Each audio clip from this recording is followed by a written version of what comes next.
Pássaros cantam afinados, expressão da sua paz. E as flores bem vestidas de soldado,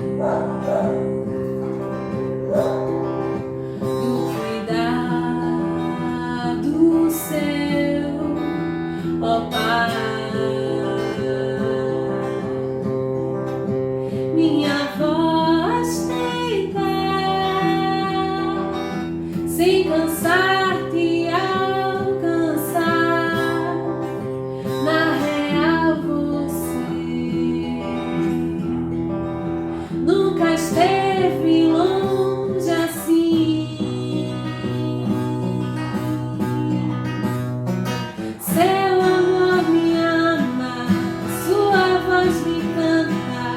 Vento seu me sopra, graça me sustenta, seu amor me ama, sua voz me encanta. Vento seu me sopra, graça me sustenta, eu não mereço, não, eu não mereço. Eu vejo o que fizeram com sangue.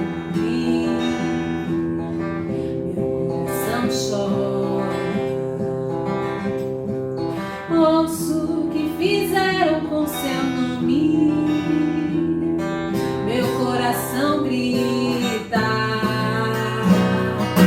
Ama também os que vêm do rio, cuidar daquele que é branco ou preto.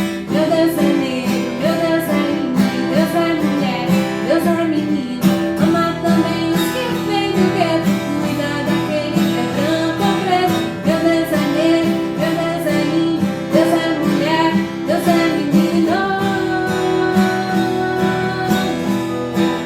Deus é menino.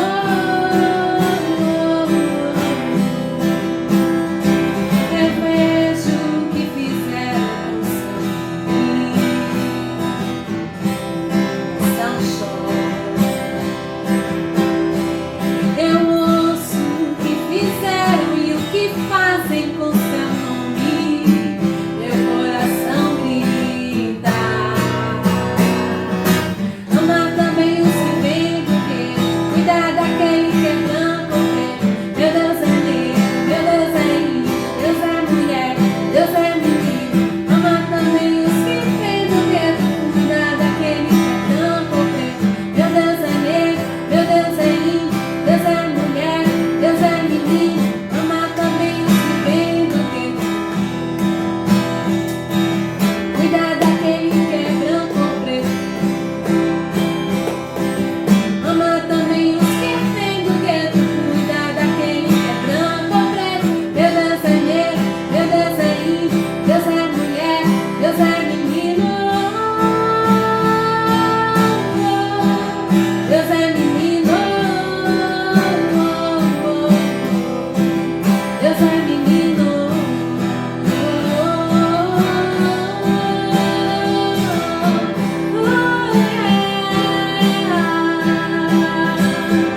Deus é negro, Deus é lindo, Deus é mulher, Deus é mulher. Boa noite, gente querida.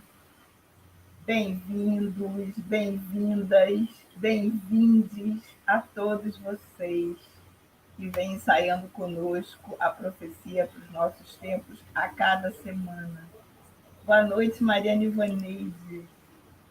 Que lindo a gente iniciar esse encontro com essa canção da Marina Penalta, né? Interpretada pela Amanda, pela Rafaela Toni, que é o grupo das Vozes Maria. Essa canção também é uma prece, né? Uma prece que fala do grande mistério e expressa essa sensibilidade à vida, à diversidade, acolhe as nossas questões mais profundas e nos convoca. É uma canção que também nos chama ao cuidado. Fala, Maria.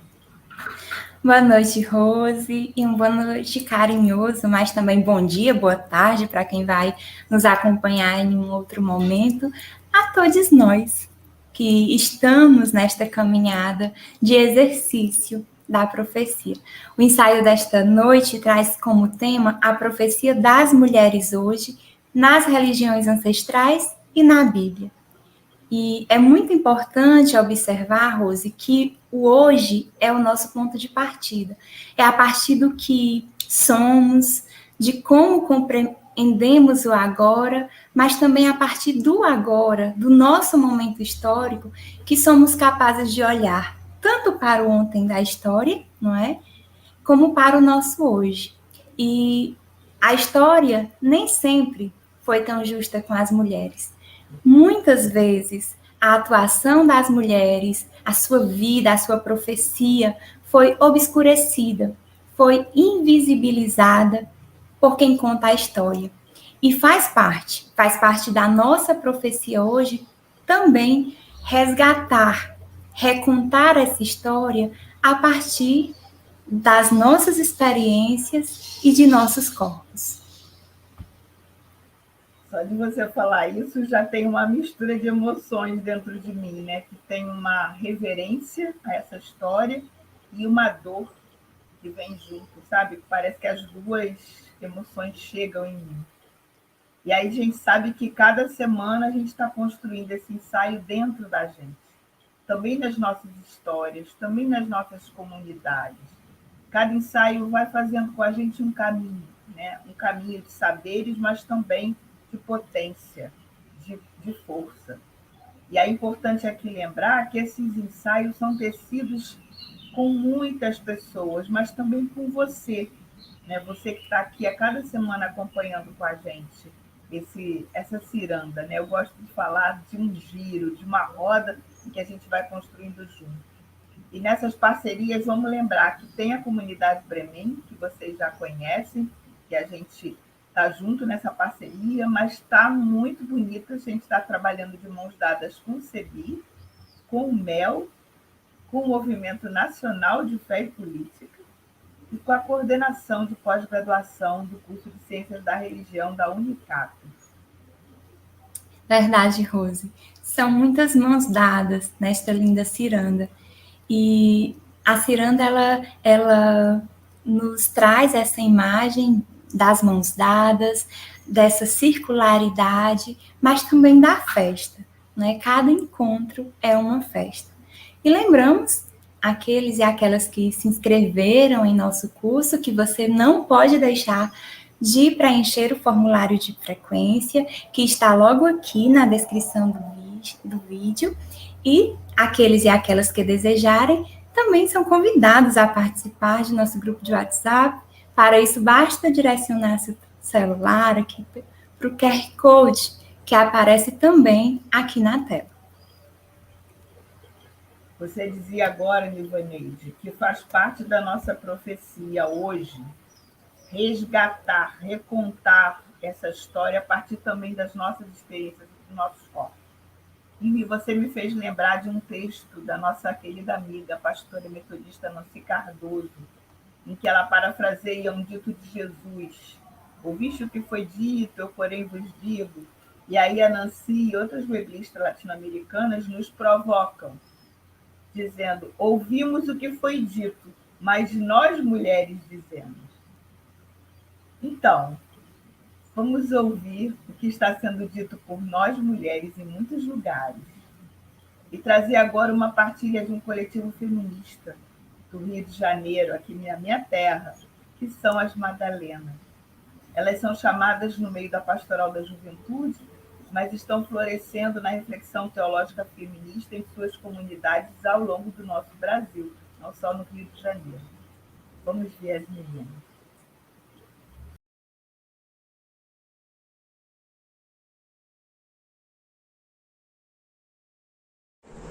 O questionamento que a gente quer trazer hoje é pelo que você luta. Eu, Rafaela, depois de pensar bastante sobre esse tema, eu cheguei à conclusão que eu luto pelo mínimo, nem mais e nem menos. Eu luto para que todos tenham vida e que tenham vida e abundância. Eu luto para que interpretações bíblicas sirvam para a gente construir o reino de Deus, a civilização do amor, e não mais para oprimir mulheres, homens, negros, indígenas, outras religiões ou qualquer outro grupo. Eu luto para que essas interpretações bíblicas distorcidas não afetem as mulheres ao ponto delas se questionarem se são dignas ou não de estar em comunhão com Deus. Eu luto para que as pessoas lembrem que Messias é aquele que liberta, não é aquele que carrega o choro de mais de 500 mil brasileiros nas costas pela partida de familiares pela Covid. Nem aquele que contempla a ideia de passar a boiada na Amazônia, que permite que bandeireiras legais façam o que queiram com nossa casa comum. É um pouco disso, pelo que eu luto, o mínimo. Eu luto para que exista um mundo onde a autonomia das mulheres possa ser respeitada, em que as nossas escolhas sejam escolhas, que não estejam presas a um determinado padrão, às expectativas que a sociedade coloca na gente, desde o momento que a gente nasce ou até mesmo antes, quando descobre o nosso sexo. Que a gente possa se vestir da forma que quer, sem ser julgada por isso.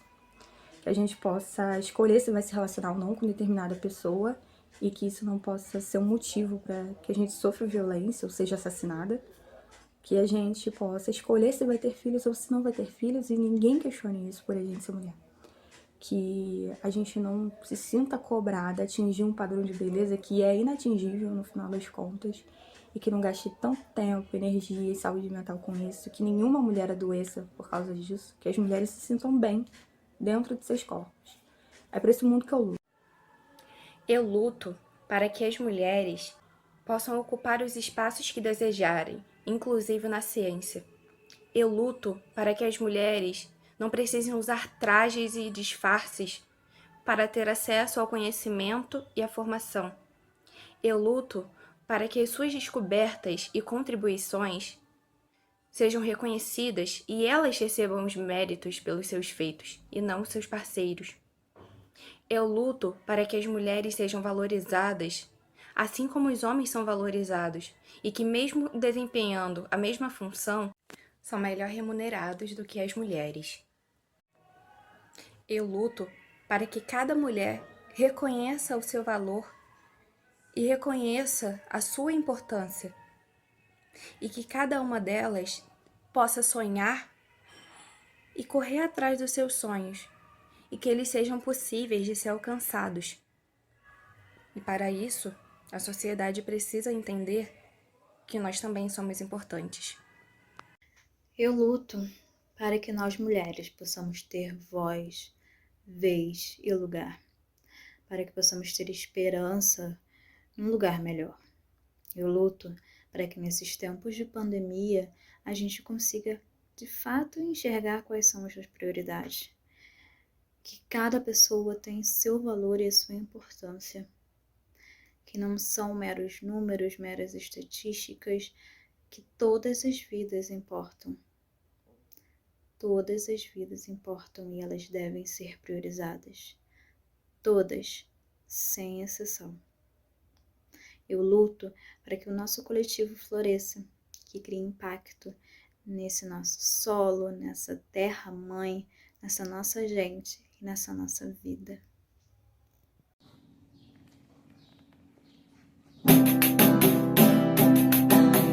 Elas estão chegando, elas portas e janelas, avenidas,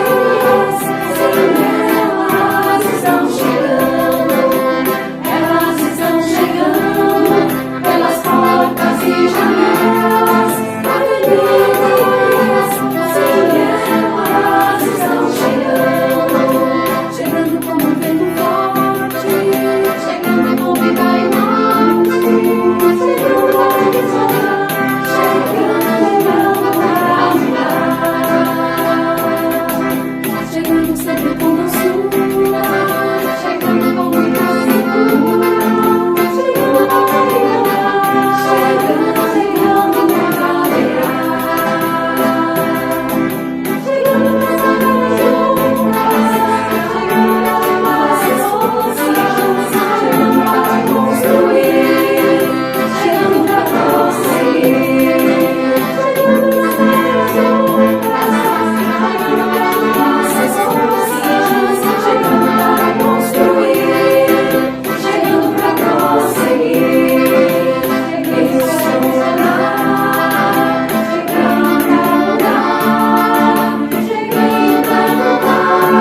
Olha, é de arrepiar. E nos anima poder contar com tantas jovens mulheres tão engajadas, tão conscientes, conduzindo essa caminhada, né, de resistência em meio a tantos desafios. Essa mística, né, esse grito profético que essas meninas nos trazem, toca muito na gente. Já nos anima, nos fortalece, nos encoraja a avançar. No ensaio de hoje, vamos ensaiar a profecia, Rose, mas nós temos companhias muito especiais. E para compor essa mesa redonda, convidamos duas queridas irmãs de caminhada que conosco estão na luta, que conosco resistem, que é Vera Baroni e Silvia Souza. Minhas irmãs, sejam bem-vindas. É uma alegria imensa tê-las conosco. E eu queria pedir que vocês falem um pouco de vocês para nós. Né? Nós estamos em um tempo, né? E há muito tempo tem persistido essa ideia de que outros podem falar por nós. E é muito importante que nós digamos, né, que a nossa palavra seja ouvida. Eu queria que vocês nos falassem um pouco quem é a Vera, quem é a Silvia, né, que compõem nesta noite esta mesa redonda conosco. Com muita alegria, eu estou aqui partilhando desse diálogo maravilhoso e necessário nos dias de hoje. Inicialmente, eu quero pedir a permissão daquelas que vieram antes de mim, das nossas ancestrais, das nossas orixás, para que eu possa, como mulher negra e mulher de terreiro, poder dialogar. Eu me chamo Vera Regina Paula Baroni, moro em Recife, nasci no Rio de Janeiro, mas recebi com muita honra e alegria a cidadania recifense, moro aqui desde 1968. Eu sou Iabacé, do terreiro Ileobá Ganju Ocoloiá, terreiro de Manhamara, um terreiro que nasceu em 1945, está vivo até hoje. No início desse ano, com tristeza, nós perdemos nossa Ialorixá, fundadora do terreiro, mas o terreiro, segundo a consulta ao oráculo, está hoje sendo dirigido por nossa Ialorixá substituta, Maria Helena Sampaio, uma mulher de Oiá, e nós estamos muito felizes de estar aqui. Eu também estou aqui por conta de pertencer a essa casa de santo. Eu tenho uma formação jurídica e uma especialização em direitos humanos, e desde muito jovem, hoje eu tenho 76 anos, mas desde muito jovem eu estou comprometida com a luta de enfrentamento e desconstrução do racismo em nosso país, que vem de muito longe, não é? Vem ainda do século XVI. Então, nós temos uma tarefa enorme, que não é só nossa, né? É uma tarefa de toda a sociedade brasileira, se nós quisermos um dia ser um país de igualdade e um país que valoriza todos os seus cidadãos e cidadãs. Nós estamos aqui para desconstruir esse racismo e também para contribuir com as diferenças que existem nesse Brasil. Nós hoje estamos aqui, 4 mulheres, né? Nós temos formas de estar num mundo diferente, mas isso não impede que nós nos respeitemos, que nós nos amemos e que nós possamos fazer a nossa caminhada, ora juntas e ora naquilo que é específico de cada um de nós.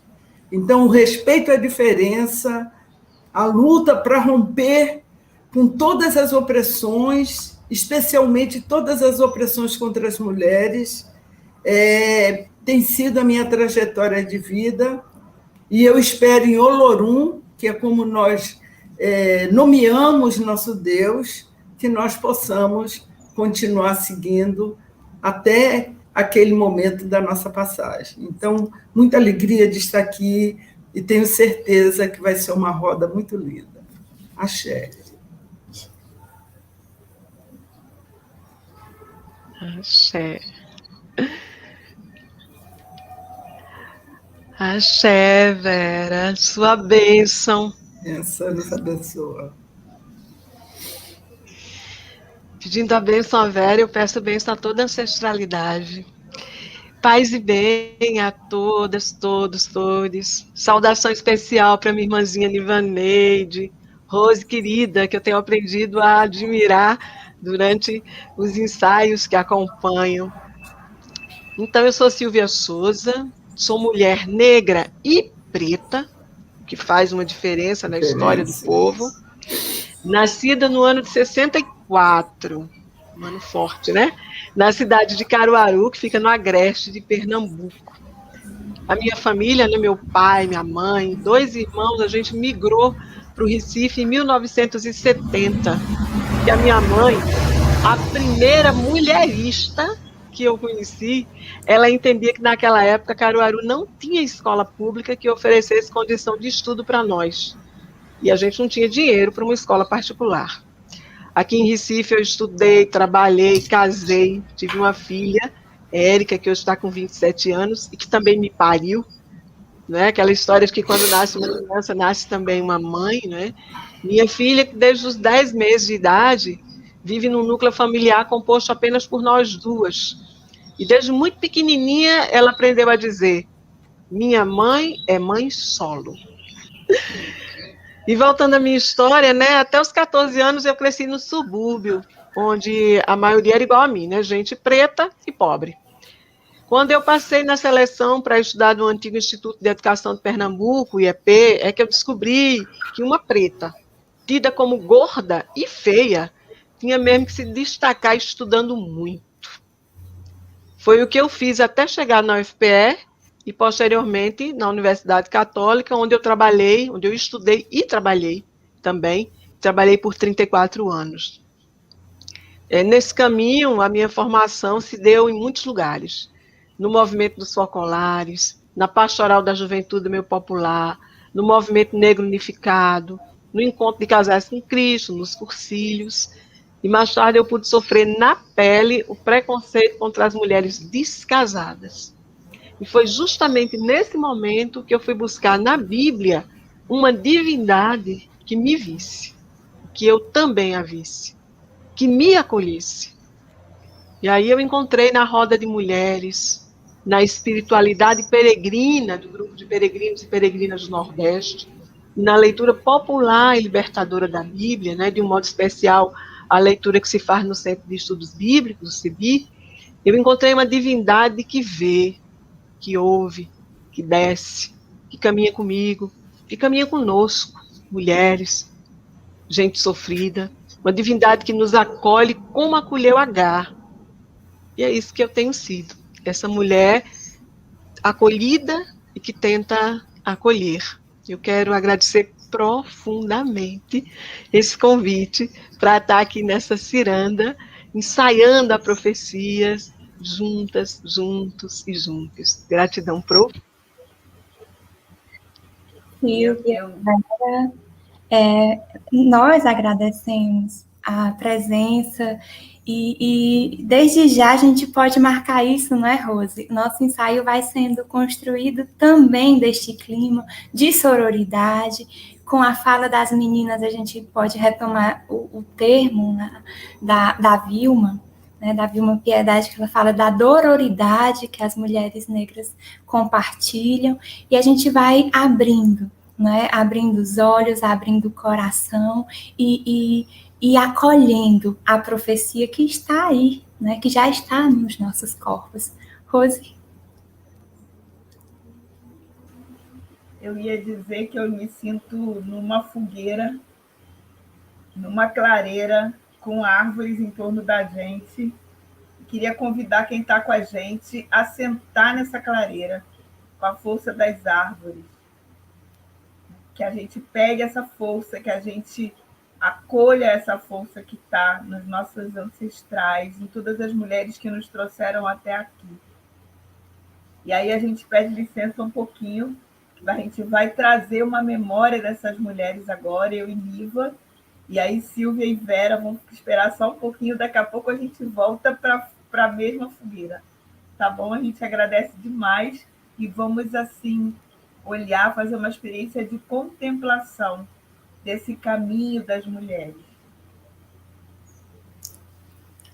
Então, que cada um e cada uma que nos acompanha nesta noite possa contemplar, não é?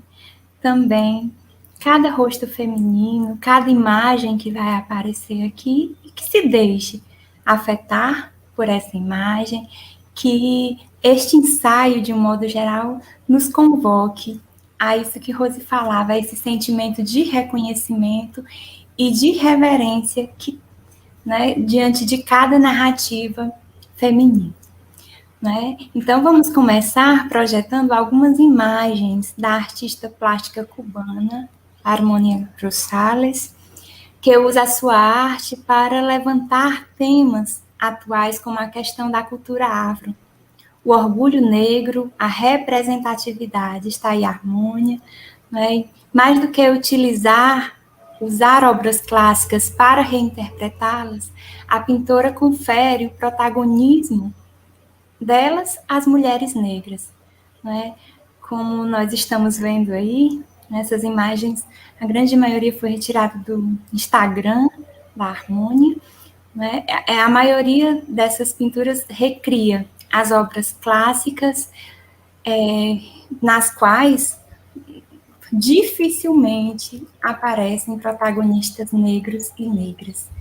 Né? Nós vimos aí a obra de Michelangelo, O Nascimento de Adão, que ganhou um novo nome pelas mãos de Rosales, né? A criação de Deus.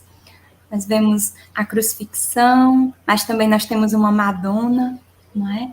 E a grande pergunta que a obra de Harmonia nos propõe é: e se a estrutura dominante fosse feminina e negra? Como seriam essas obras?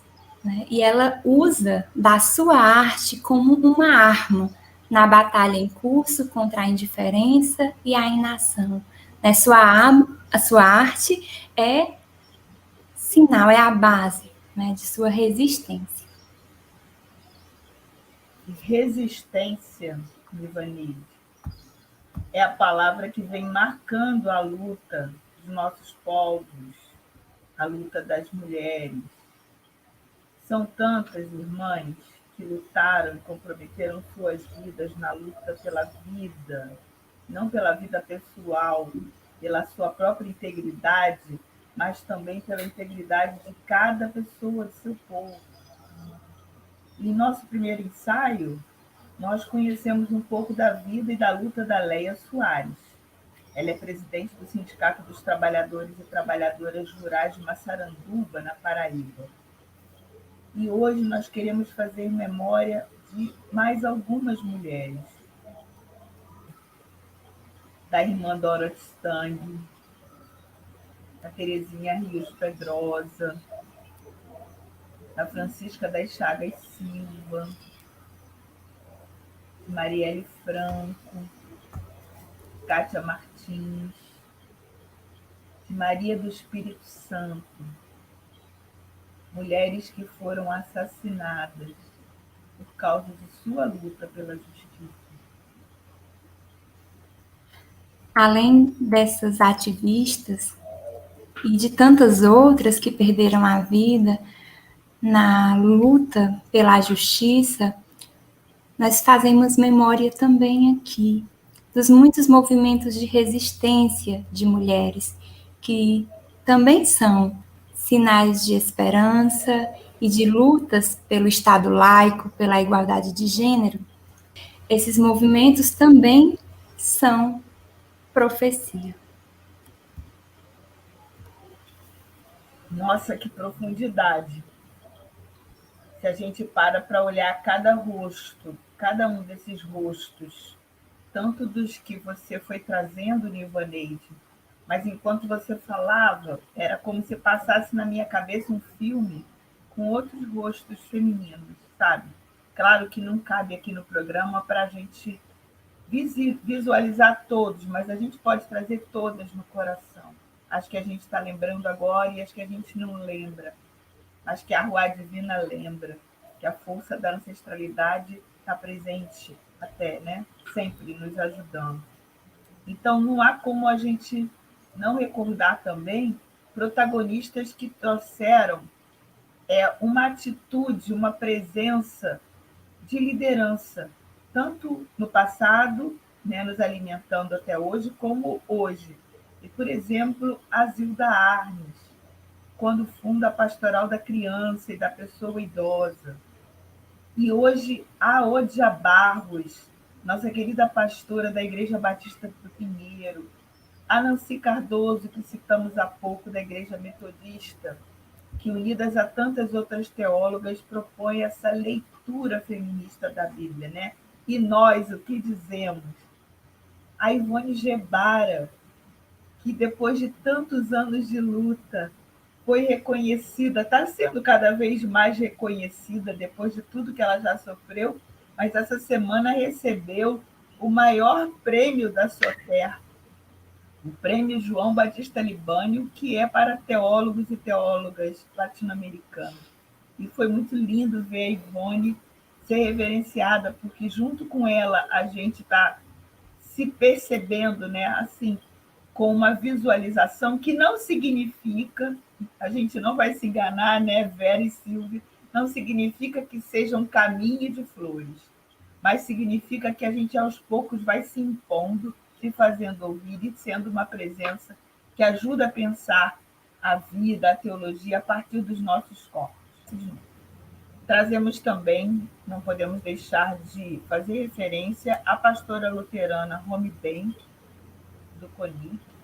Ela tem sofrido uma série de difamações desde que ela vem atuando no CONIC, numa campanha mais, como é que eu vou dizer, cada vez mais visível, cada vez mais corajosa contra discursos de ódio.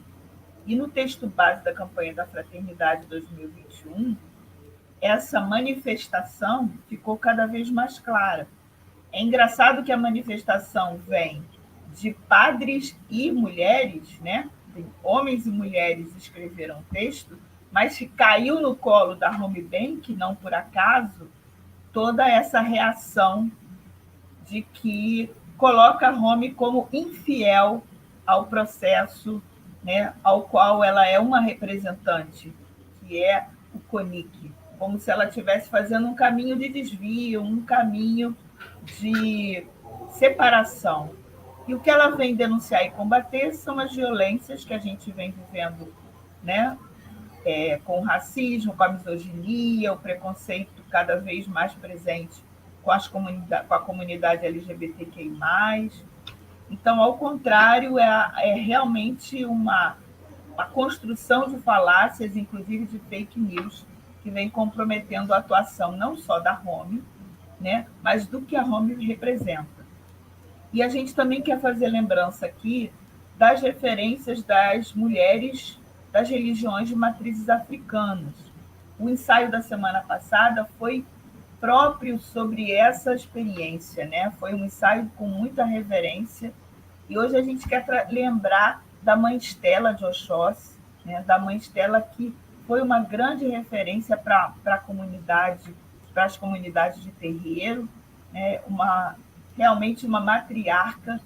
E com ela a gente faz a referência a todas as Yalorixás, a todas as mulheres que vêm tomando a frente corajosamente e sendo perseguidas na sua caminhada dentro dos terreiros. E a gente vai ouvir aqui um pequeno vídeo com a pastora Romy falando sobre a luta pelo respeito à diversidade.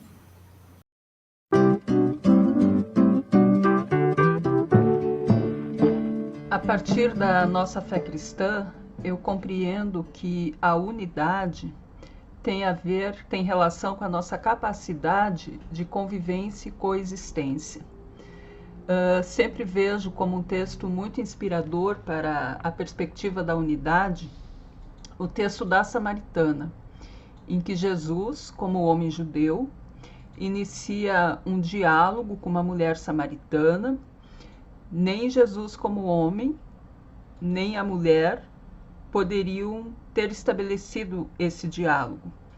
Esse diálogo seria mais impossível ainda se pensássemos nas diferenças religiosas entre ambos.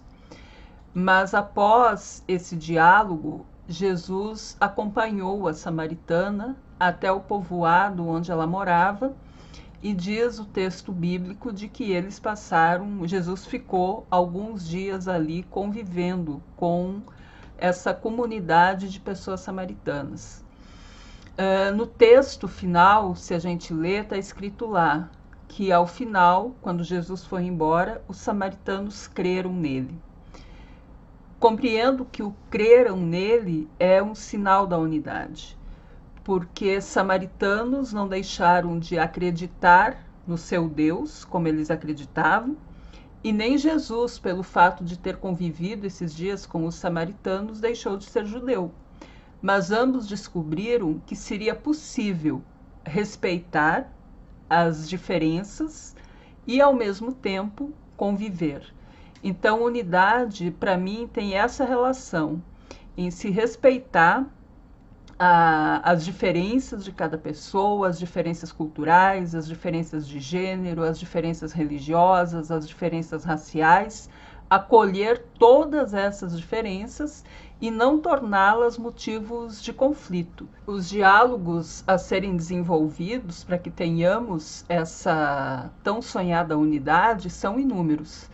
E eu penso que a gente precisa considerar muito o diálogo em torno daqueles temas que eu particularmente tenho chamado de temas de fronteira. Então, nós temos inúmeros temas de fronteira aqui no Brasil, tanto nas questões relacionadas à diversidade cultural, porque nós somos um país de múltiplos povos, temos inúmeras comunidades indígenas que nós nem conhecemos, temos as comunidades tradicionais, que são as comunidades quilombolas, temos uma diversidade religiosa imensa e temos esses novos temas, que eu diria assim, que são os temas da contemporaneidade, como, por exemplo, a diversidade de gênero, a diversidade que chega ao nosso país através da imigração e das pessoas refugiadas, e as nossas diferenças e especificidades territoriais. Então, todos esses temas são temas urgentes a serem discutidos, refletidos e considerados quando nós queremos falar em unidade. Então, a unidade, além de ter uma perspectiva religiosa, ela tem também uma perspectiva política. E a unidade é o coração do movimento ecumênico, porque o nosso grande conceito ecumênico é justamente a unidade na diversidade. Nós nos reconhecermos como pessoas, grupos sociais, grupos religiosos diversos, mas que, em termos de direitos, em termos de equidade, nós somos iguais, vivemos em unidade. Então, a unidade ela precisa superar todas as desigualdades geradoras de violências e discriminações. Podemos voltar então, depois de tudo isso, voltar para a fogueira, voltar para baixo das árvores e convidar as queridas Vera e Silvia para nos ajudar.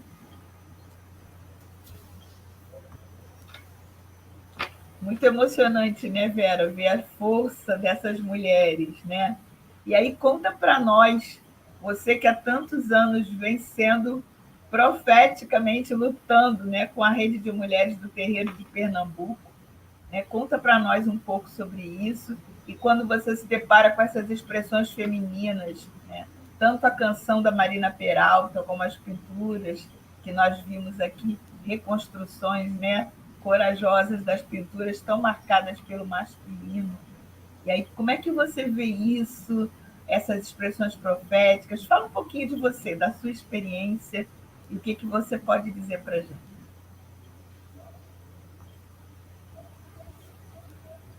Dedicar toda a solidariedade, todo o carinho à pastora Romy, para que ela encontre na sua força interior, para que ela possa superar esse momento e continuar profeticamente dialogando com todas nós, né? E dando força às mulheres para que nós possamos construir, né, um novo momento na história da humanidade, onde o respeito seja a base de tudo. Romper também com a ignorância. E é nesse sentido que eu queria trazer que a Rede das Mulheres de Terreiro de Pernambuco, da qual eu tenho a imensa honra de ter sido uma das fundadoras e compor o Conselho Executivo Colegiado, ela nasceu em 2007. E ela nasceu exatamente para superar as possíveis divergências que existiam entre o candomblé, a umbanda e a jurema, que são 3 formas diferentes de cultuar o sagrado, e que algumas tradições foram trazidas pelos negros que foram sequestrados e escravizados no Brasil, né? E outras que são genuinamente nacional, como a Umbanda, né? Que traz a tradição indígena como a sua força maior, e a Umbanda e a Jurema vindo dos povos indígenas e a Umbanda nascendo da junção de diferentes formas de cultuar o sagrado, do espiritismo, do cristianismo, especialmente do catolicismo, e também das tradições religiosas africanas.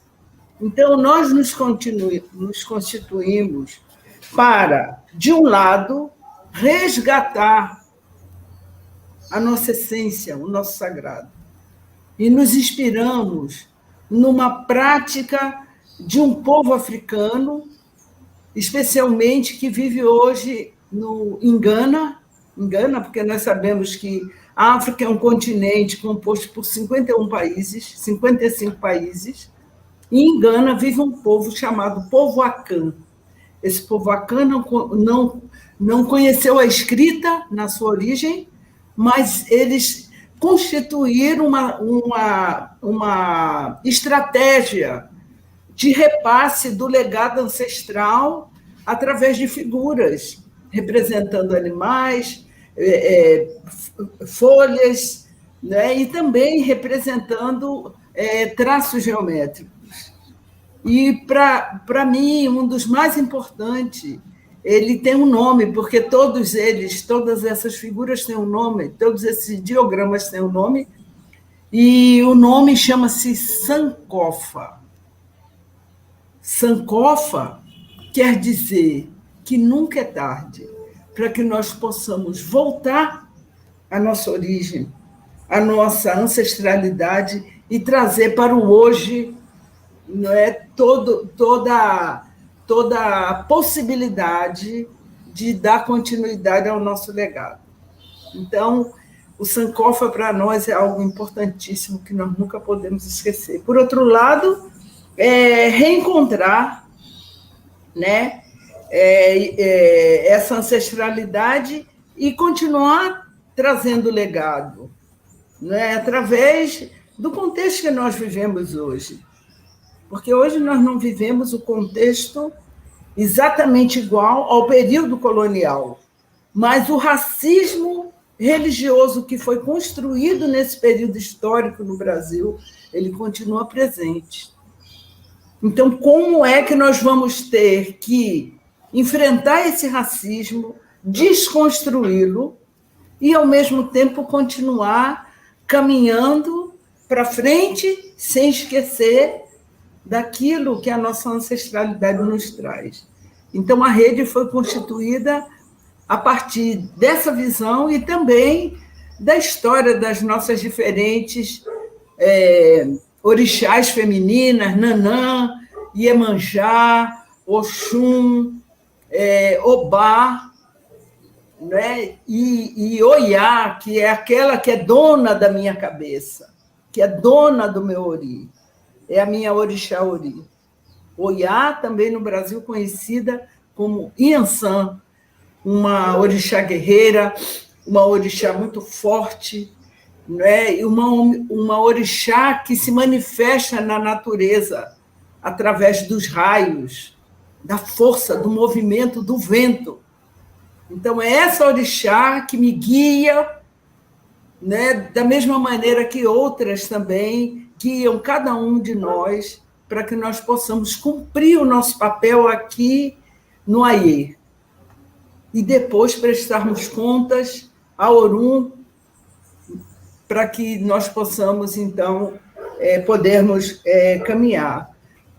A Rede das Mulheres de Terreira, ela se organizou, né, a partir dessa visão, e hoje mulheres das mais diferentes tradições, porque no candomblé nós não temos apenas uma tradição, as tradições diferentes foram trazidas pelos diferentes povos que aqui foram trazidos, escravizados, que enfrentaram a travessia transatlântica, que durante 380 anos lutaram, não é, para ter dignidade como pessoa, porque eram tratados como de uma maneira, vamos dizer, mais rebaixada que animais, né?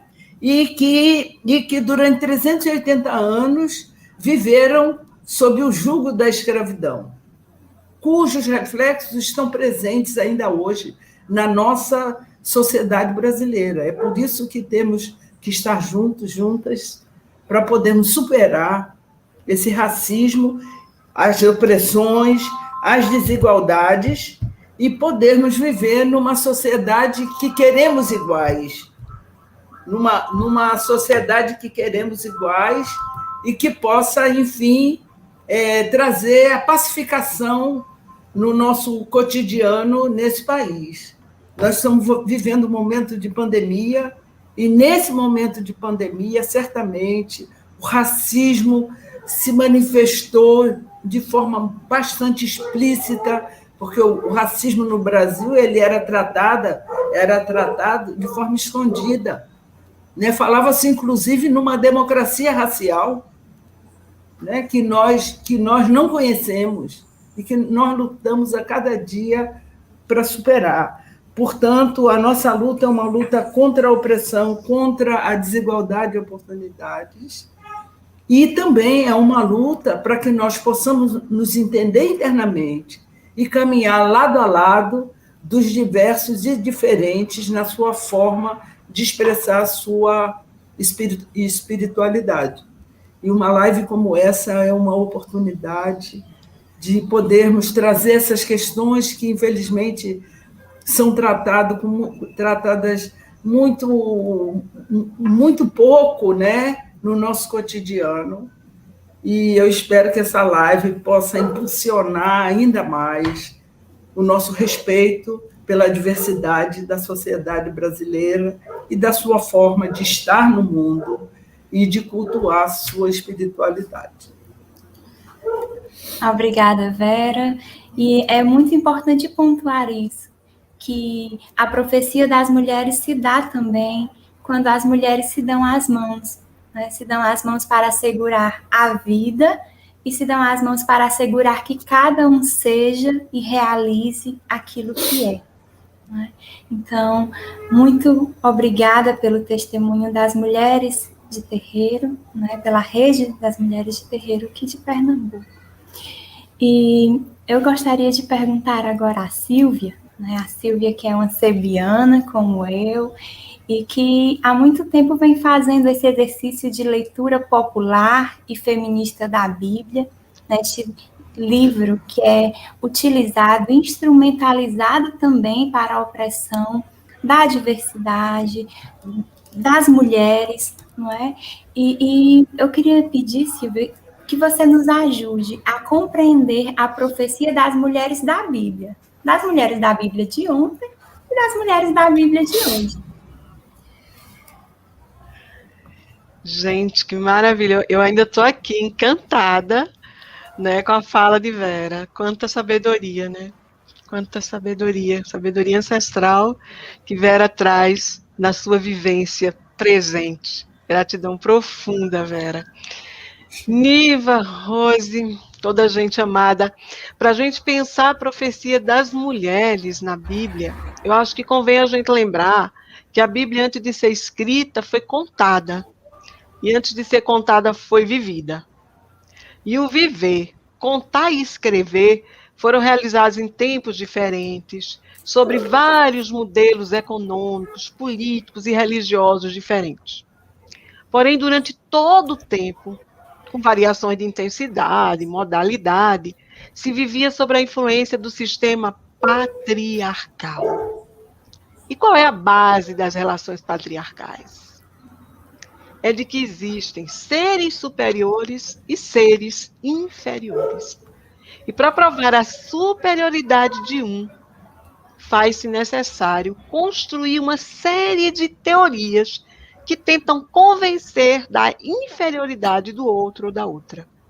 Seja da outra classe, da outra etnia, fenotipia e raça, Vera nos trouxe essa construção forte de que existe uma raça inferior, a raça das pessoas negras, a raça das pessoas não brancas, porque o povo indígena também sofre, que existe uma superioridade de outras categorias de seres. Existem seres superiores, os seres humanos valem mais do que os outros seres vivos. Tudo isso é patriarcado. E no nosso caso, no caso das mulheres, de uma categoria de gênero sobre outra categoria. Assim, o patriarcado ele vai eleger o homem como superior e a mulher como inferior. E vai construir um conjunto de argumentações que sustentam essa eleição. É diante desse quadro, meninas, que a gente tem que olhar a atuação profética das mulheres na Bíblia, na vida e na Bíblia, porque Bíblia também é vida. Então, essas mulheres elas vão encontrando possibilidades de desconstruir padrões de inferiorização e submissão. Elas vão profeticamente resgatando tradições ancestrais igualitárias, Vera que o diga, e vão realizar ações alternativas ao sistema patriarcal. E eu estou trazendo apenas 3 pontos, Niva, desse profetismo das mulheres. Aí eu quero trazer para a nossa conversa esse movimento profético na Bíblia e na vida bem detalhadozinho. Por exemplo, com relação à desconstrução de padrões de inferiorização e submissão, eu queria tomar o início da história fundante da fé judaico-cristã. Podia tomar qualquer outra passagem, mas eu quero tomar mesmo o início fundante da fé judaica cristã, que está lá no livro do Êxodo. A história começa com a organização das mulheres, que vai se expressar através das parteiras. Essa história está lá no livro do Êxodo, né? Lá no capítulo 1, lá em torno do versículo 15, por aí assim.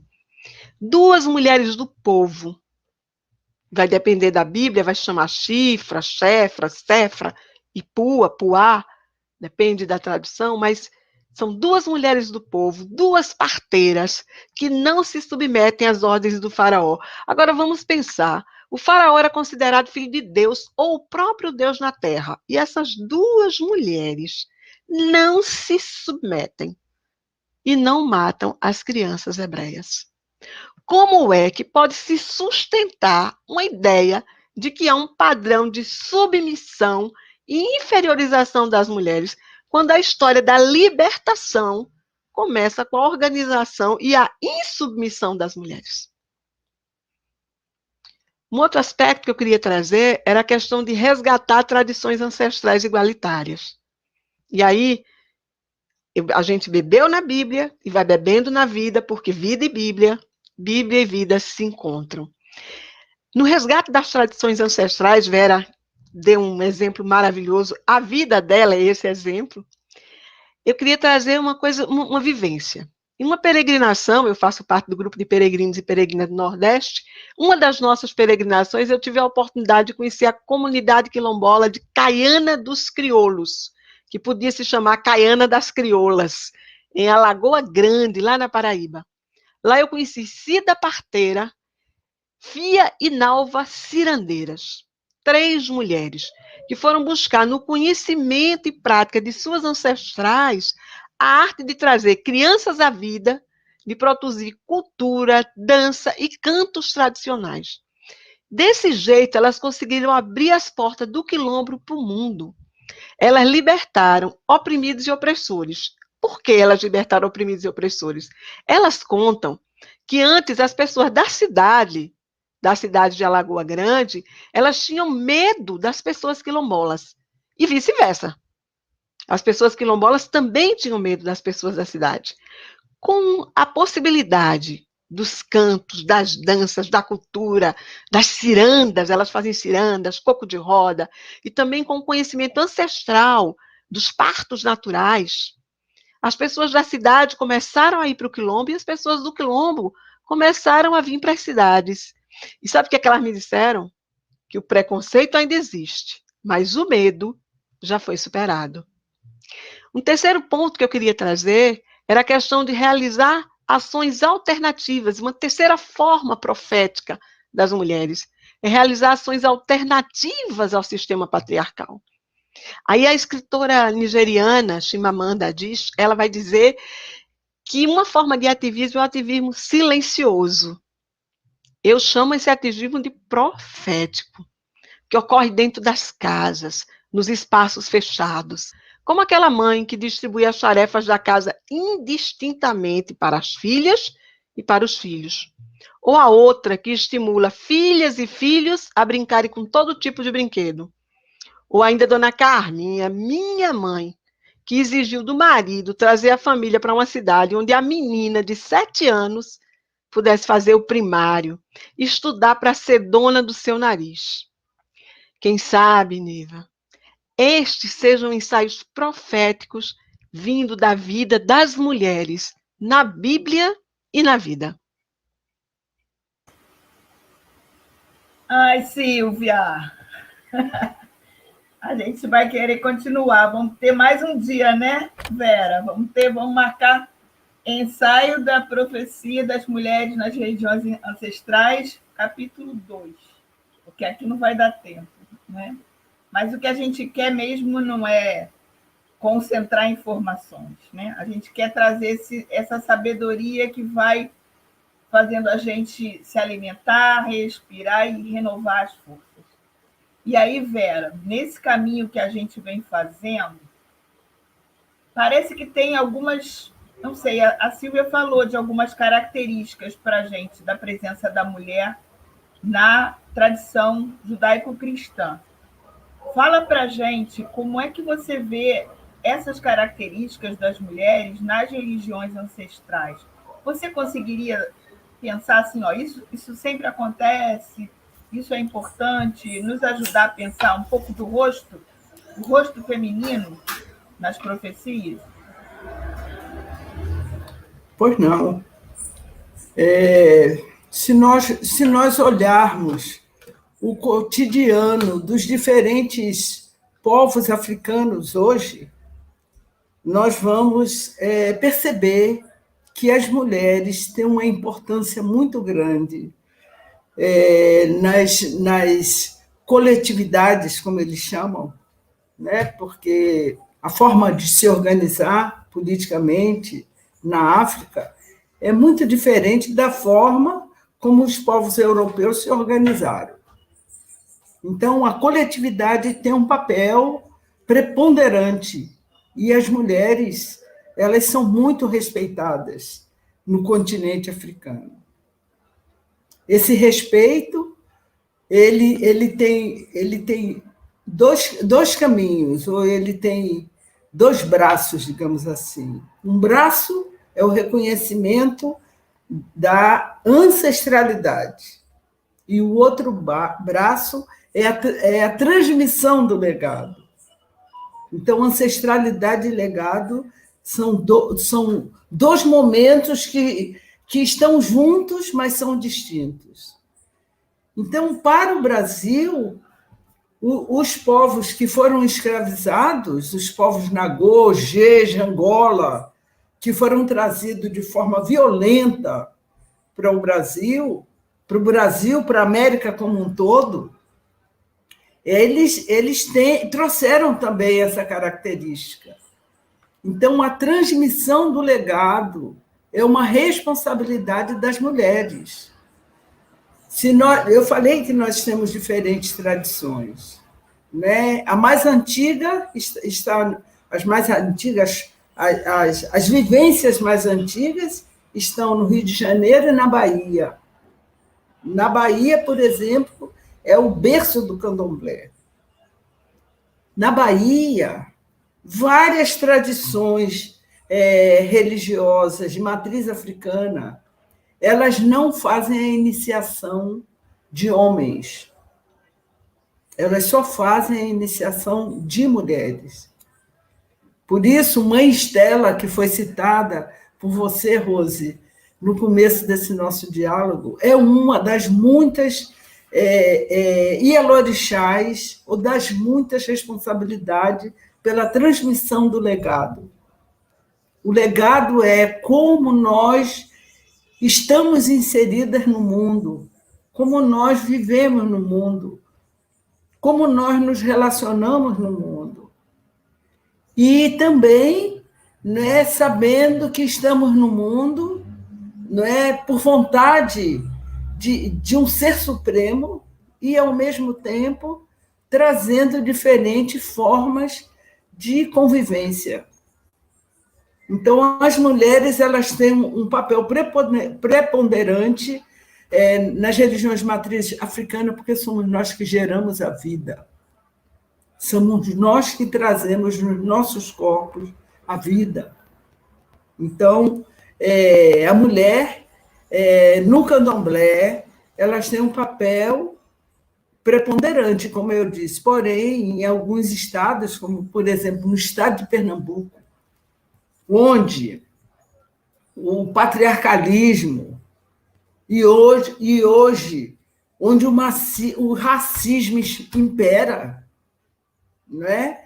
A luta dos homens por ocupar espaços de poder, porque é disso que estamos falando, de espaços de poder, é muito grande. Em Pernambuco, nós temos muitos terreiros que são chefiados, digamos assim, por homens. Enquanto na Bahia, os homens têm um papel, dentro do terreiro, um papel próprio, de contribuir com a manutenção do axé, de contribuir com a perpetuação daquela tradição, mas não tem a gestão da casa. A gestão é de mulheres, de mãe Aninha, né, de outras mães, né, são inúmeras, de várias tradições, que continuam tendo a responsabilidade da condução do legado. Então, o papel da mulher é um papel muito respeitado.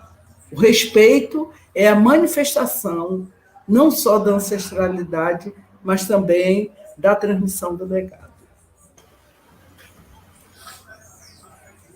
Coisa linda. E quando a gente escuta Vera falando sobre essa responsabilidade com a transmissão do legado, a gente vai reconhecendo que também na tradição judaico-cristã que cabe às mulheres a transmissão da fé, né, a transmissão da tradição religiosa. E nesse papel das mulheres na religião, no papel que elas exercem, naquilo que elas são, na responsabilidade que elas trazem, a gente pode ver e reconhecer que as mulheres das religiões ancestrais e as mulheres da Bíblia têm muito em comum. Né, esse grito em defesa da vida, né, que Vera trazia, mas que Silvia recordava na sua fala anterior, quando ela dizia, olha, as parteiras, mulheres do povo, elas disseram, eu não me curvo diante de uma lei, né, infame como essa. Não é? Então, a profecia das mulheres, ela tem esse tom de subversão, né, de liberdade, e tem em vista a defesa da vida. Eu lembrava que ontem a fala de Marília, das Mães pela Diversidade aqui de Pernambuco, e ela falava no encontro ontem, no qual nós debatíamos sobre a vida das mulheres trans que está cada vez mais ameaçada em todo o país, e aqui em Pernambuco, pelos acontecimentos recentes, com a morte de Roberta. Né?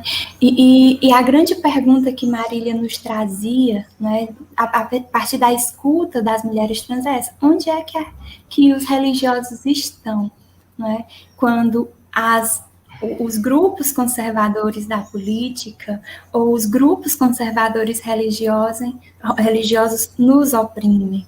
Não é? Então, é uma grande pergunta, e a gente vê que em muitas situações, como nós vimos durante todo este ensaio, são as mulheres que levantam essa bandeira em defesa da vida. Né? São a rede de mulheres de terreiro, são as mães pela diversidade, né, que corajosamente vão lutando, não é, pelo direito à vida e à liberdade dos corpos. Né, pela igualdade, não é? E pela dignidade da pessoa humana.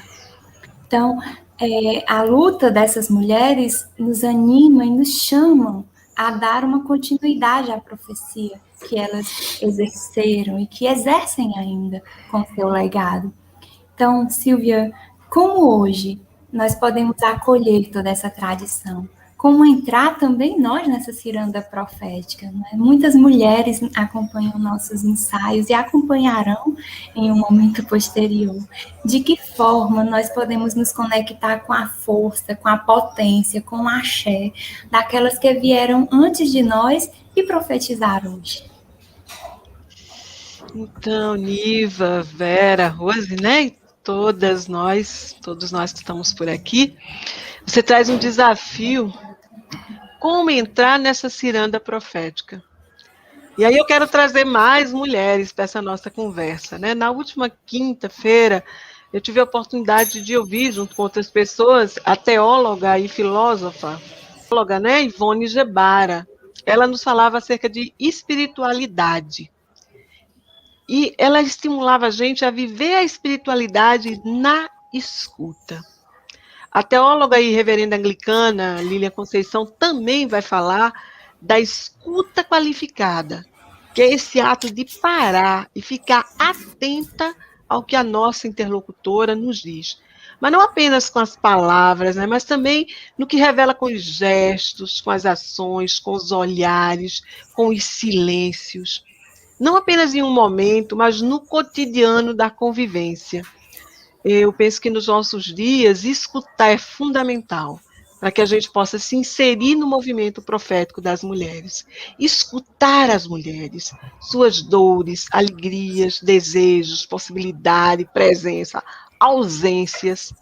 E só é possível escutar, Niva, na minha opinião, qualificadamente, se a gente caminhar junto, caminhando juntas. E eu estou pensando aqui nas escutas bíblicas, e aí eu quero trazer Ruth e Noemi, como aquelas duas mulheres se escutaram, e juntas fizeram uma leitura da história, juntas fizeram resgate das leis. Eu quero trazer Isabel e Maria, como aquelas mulheres se escutaram, Isabel vai dizer, quando eu escutei a tua voz, quando a tua voz chegou no meu ouvido, a criança pulou dentro de mim. Mulheres que na Bíblia se escutaram e se tornaram profetisas. Também mulheres que na vida se escutam. Né? Aquelas mulheres que estão caminhando juntas, as mulheres do Vozes Maria, as mulheres que estão no terreiro, na caminhada de terreiro, as mulheres que estão se escutando. Eu penso que, para entrarmos na ciranda profética, precisamos nos assentar em rodas de mulheres, nos escutarmos a partir das mais sofridas de nós. E aí sim, a partir das nossas dores, da dororidade, construir sororidade e outro mundo possível.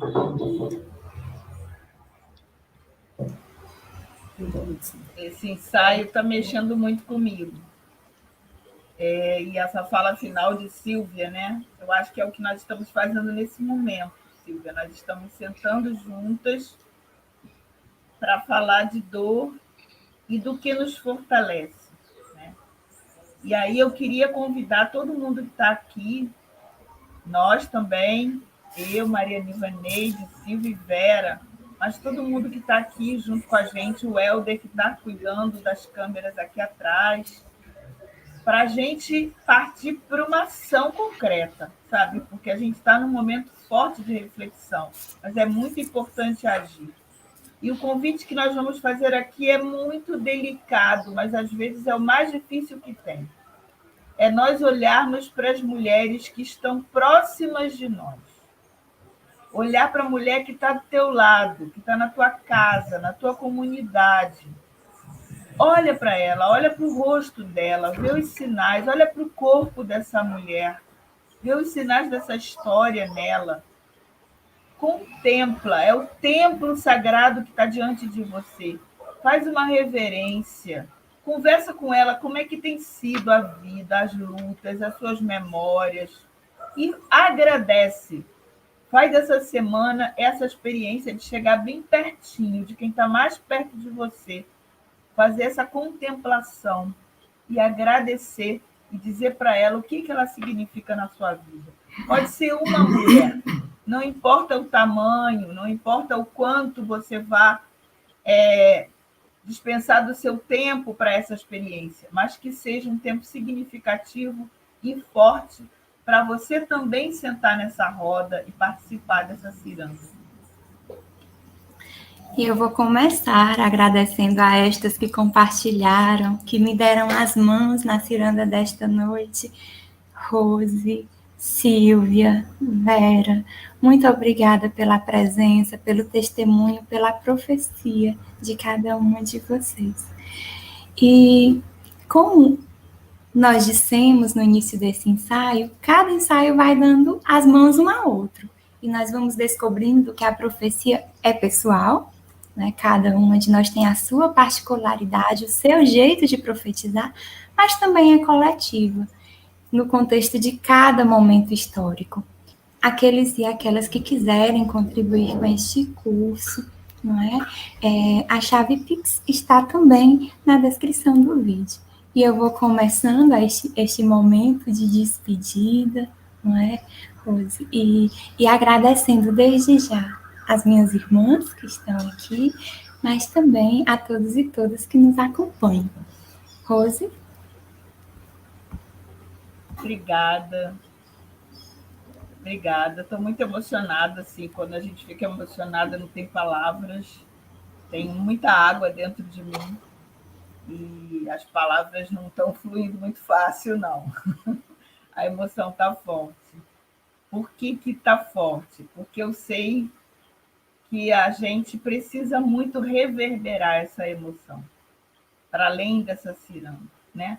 Eu confio muito de que cada agir nosso é um agir que reverbera, porque ele está num fluxo de muito amor, né? De resistência, sim, é uma palavra bastante forte no feminino, em todas as populações marginalizadas e invisibilizadas, mas também de muito amor, porque o que nos move não é o ódio, né? O que nos move é o amor. É por causa do amor que a gente está aqui. Então, eu também me despeço, agradeço muito a presença de vocês, de Silvia, de Vera, de Nivaneide, de Welder, que é nosso rosto masculino e feminino aqui atrás, cuidando da gente, né? E aí passo para Vera e Silvia darem a sua última palavra e, se puder, nos dar também a bênção de vocês.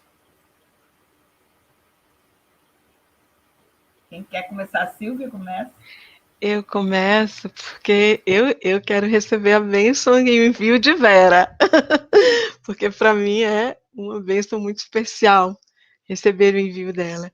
E eu trouxe a ação, né, das meninas do quilombo, dos crioulos, que poderia ser quilombo das crioulas. E aí eu quero trazer uma musiquinha com que elas se despediram de nós, que diz assim: Deus que nos guarde, Deus que nos ajude, os anjos do céu que nos dê força e saúde. Deus que nos guarde, Deus que nos ajude, os anjos do céu que nos dê força e saúde. Eu quero ouvir. Deus que nos guarde, Deus que nos ajude, os anjos do céu que nos dê força e saúde. Lembrando que as mãos de Deus e os anjos de Deus são cada qual de nós. Gratidão profunda pelo convite. E eu quero invocar Oxalá. Oxalá é o orixá da criação, é o orixá da vida e é o orixá do equilíbrio. A ele nós pedimos pela humanidade nesse momento pandêmico, para que nós possamos buscar o mais rápido possível o alívio a tantas dores e a saúde para todos. E a ele também eu imploro por nosso irmão Marcelo Barros, nosso querido irmão Marcelo Barros, para que ele possa recuperar com muita rapidez a sua saúde e para que ele possa estar no meio de nós, como ele sempre esteve, cuidando, nos trazendo conhecimento e, sobretudo, manifestando a sua forma de amar as pessoas e de lutar pela igualdade, de lutar pela diversidade. Que Oxalá nos guarde, a cada uma de nós, nos dê força, que ele nos dê equilíbrio, para que nós, cada dia, possamos dar nossa parcela de contribuição à humanidade, para que possamos viver em paz. Oxalá é o orixá chamado de orixá Funfun, o orixá do branco. O orixá que traz o seu alá, que nos cubra, que nos guarde, que nos dê força. Axé. Axé. Axé. Axé. Axé. Axé. Oh. Axé. Pela doença de ouvir a voz da falsa razão, abrindo os olhos sem acordar, fechando o olho da intuição, abrimos mão de enxergar o desabrochar da vida, obedecer, entristecer, procrastinar, sem tempo de ser o que a nossa alma pede. Dentro de nós acumulamos pesos cruéis, acreditando que é assim que a vida é.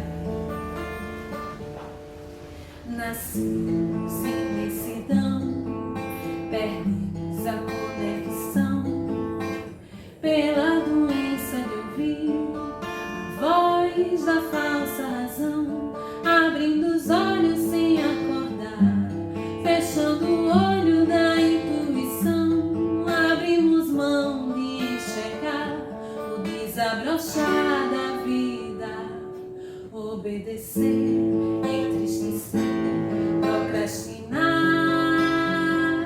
sem tempo de ser o que a nossa alma pede.